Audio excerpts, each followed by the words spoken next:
Hey everyone, for today's video, I'm going to be teaching you how to find CapCut templates.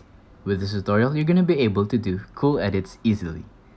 So, as you can see, I'm in CapCut, and I have all my edits right here, but that doesn't matter. What you're going to want to do is tap on template.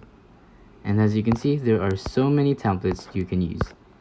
You can choose from these genres, or just look at the For You page for templates, or what you can do is you can search TikTok for trending templates, but you can just tap on any of these videos and then use the templates that they give you, and also they're free, so who wouldn't want that? It's very simple. If you think this video was helpful, please consider liking, subscribing, and hitting the notification bell.